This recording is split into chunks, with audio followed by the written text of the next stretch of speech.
स्वागत है आप सभी का स्कोप 360 चैनल पर। मैं हूं शिव कुमार यादव और इस वीडियो में हम एयू एंट्रेंस एग्ज़ाम 2021 की प्रिपरेशन में बीएससी केमिस्ट्री का पार्ट 4 करेंगे।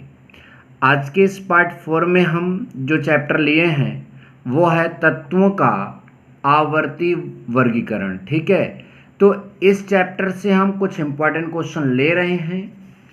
जिस लेवल के क्वेश्चन हमने लिए हैं इसी लेवल के क्वेश्चन आपसे एंट्रेंस एग्जाम में पूछे जाएंगे। तो इस तरह से आप अपने क्वेश्चनों की तैयारी करें और जो मैं क्वेश्चन आज आपको दे रहा हूं आप ये बताएं कि आपको इसमें से कितना मालूम था पहले से। तो चलिए अब क्वेश्चनों को स्टार्ट करते हैं। तो देखिए हमारे सामने यहाँ पर पहला क्वेश्चन दिख रहा है कि मेंडलीव की आवर्त सारणी में आवर्तों की संख्या है। तो ये बहुत ही सरल क्वेश्चन है। मेंडलीव के आवर्त सारणी में कितने आवर्त थे? 7 आवर्त थे। आप सभी लोग ध्यान दें। नंबर नेक्स्ट हमारा है हैलोजन को आवर्त सारणी के जिस समूह में रखा गया है वह है पहला, तीसरा, पांचवा, सातवां। तो हैलोजनों को आवर्त सारणी में आवर्त सारणी के 7वें समूह में रखा गया है। और एक बात ध्यान दीजिए, यहाँ 7वें से ये भी पता चल जाएगा कि हैलोजन के बाह्यतम कोश में 7 इलेक्ट्रॉन होते हैं। हैलोजन मतलब फ्लोरीन, क्लोरीन, ब्रोमीन, आयोडीन, इन सभी का जो समूह है वो 7वां समूह है और इनमें सभी के बाह्यतम कोश में 7 इलेक्ट्रॉन भी पाए जाते हैं। चलिए अगर बात करें पहले समूह में तो क्षार धातुओं को रखा गया है। ठीक है, तीसरे समूह की बात करें तो यहाँ बोरान वाले परिवार के तत्वों को रखा गया और 5वें समूह में निकोजन अर्थात नाइट्रोजन परिवार के तत्वों को रखा गया है। चलिए नेक्स्ट की बात करेंगे। नाइट्रोजन का परमाणु क्रमांक 7 है, इसकी H के सापेक्ष संयोजकता कितनी होगी?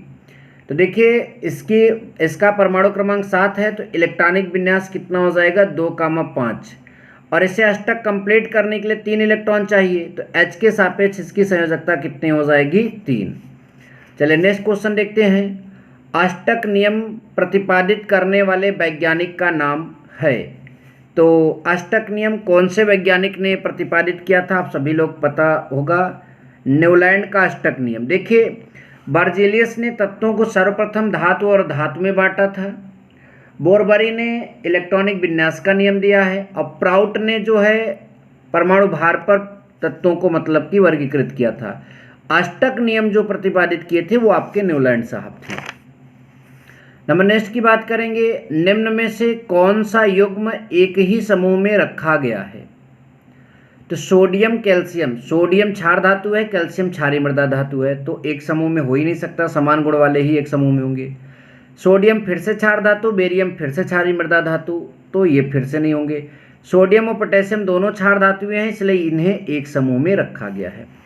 नंबर नेक्स्ट, दीर्घाकार आवर्त सारणी में समूहों की संख्या है। तो दीर्घाकार आवर्त सारणी में कुल कितने समूह हैं? 18 समूह हैं। ये बात आप सभी लोग ध्यान दें। नंबर नेक्स्ट की बात करें। किसी आवर्त में बाएं से दाएं बढ़ने पर तत्वों की धन विद्युतीय प्रकृति बढ़ती है। गलत। धन विद्युतीय प्रकृति ऊपर से नीचे जाने पर बढ़ती है। धात्विकता बढ़ती है। गलत। जब धन विद्युतीय लक्षण तत्वों का बढ़ेगा तभी धात्विकता बढ़ेगी। बाएं से दाएं जाने पर जब धन विद्युतीय लक्षण नहीं बढ़ा तो धात्विकता भी नहीं बढ़ सकती।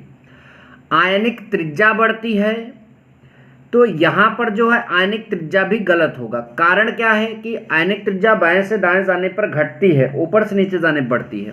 तो जब 3 ऑप्शन गलत हो जाते हैं तो चौथा तो इस तरह से भी सही हो जाएगा और इस तरह से कि 3 ऑप्शन गलत है इसलिए चौथा सही है। और अगला कारण है कि तत्वों के ऑक्साइडों की क्षारीय प्रकृति जो है घटती है, क्योंकि ऊपर से नीचे जाने पर धात्विक प्रकृति बढ़ेगी और धातुओं के ऑक्साइड क्षारीय होते हैं तो क्षारीय प्रकृति ऊपर से नीचे जाने बढ़ेगी, बाएं से दाएं जाने पर तो बढ़ेगी नहीं, इसलिए ये वाला आपका जो है सही ऑप्शन होगा। चलिए खैर अगला क्वेश्चन देखते हैं।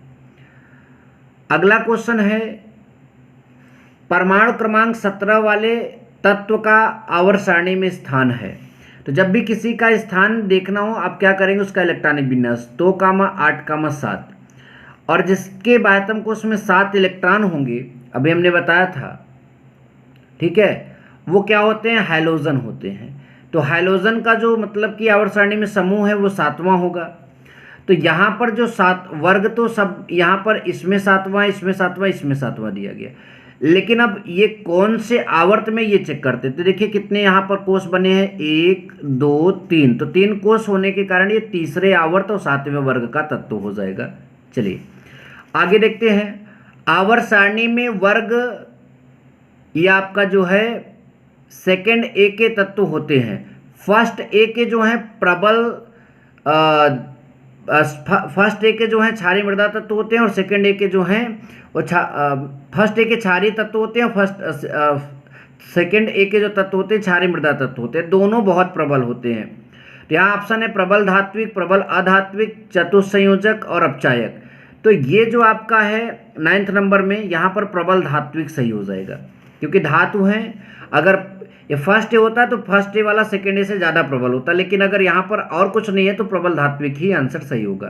खैर नेक्स्ट, आवर्त सारणी के एक ही खड़े वर्ग के तत्वों में प्रायः उनके परमाणुओं के बाह्यतम कक्ष में इलेक्ट्रॉनों की संख्या समान होती है। यही बात हमने यहाँ बताया था कि समूह में रहेंगे तो इलेक्ट्रॉनों की संख्या क्या हो जाएगी, समान हो जाएगी।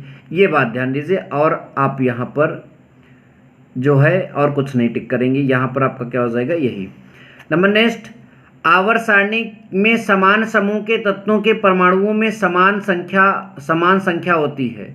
आवर्त सारणी में समान समूह के तत्वों में परमाणुओं की संख्या समान होती है। इलेक्ट्रॉन की, बाह्यतम कोश में इलेक्ट्रॉन की, प्रोटॉन की, न्यूट्रॉन की।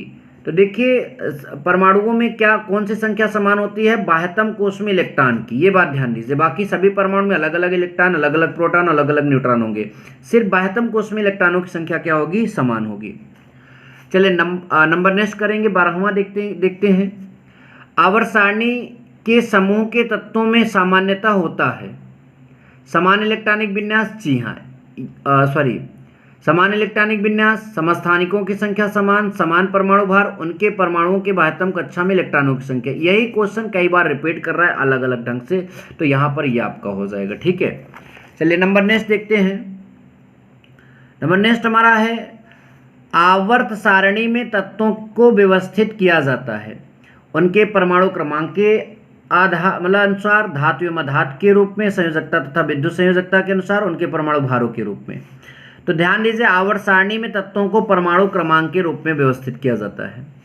नंबर नेक्स्ट, हीलियम के अतिरिक्त अन्य सभी अक्रिय तत्वों के परमाणुओं के बाह्यतम कक्ष में इलेक्ट्रॉनों की संख्या होती है। हीलियम के बाह्यतम कक्ष में 2 होती है, बाकी सभी अक्रिय तत्वों के बाह्यतम कोश में 8 इलेक्ट्रॉन होते हैं। नंबर नेक्स्ट, ऑक्सीजन तथा सल्फर को एक ही समूह में रखने का औचित्य सिद्ध करने वाला गुण है उनके बाह्यतम परमाणु कक्ष में इलेक्ट्रॉनों की संख्या, उनकी भौतिक अवस्था, उनकी परमाणुकता, उनके अणुओं की संख्या। तो ध्यान दीजिए, जब एक ही समूह में रखा जाएगा तो इलेक्ट्रॉनों की संख्या। इस तरह का 4 प्रश्न हमारे सामने दिख गया। ठीक है, ध्यान दीजिएगा। नंबर नेक्स्ट, कार्बन तथा सिलिकॉन को एक ही समूह में रखने का कारण, वही चीज, बाह्यतम कोश में इलेक्ट्रॉनों की संख्या समान है। देखिए बहुत प्रश्न इसी तरह से दिए गए हैं। कार्बन का परमाणु क्रमांक 6 है तो इसका आवर्त सारणी में समूह होगा।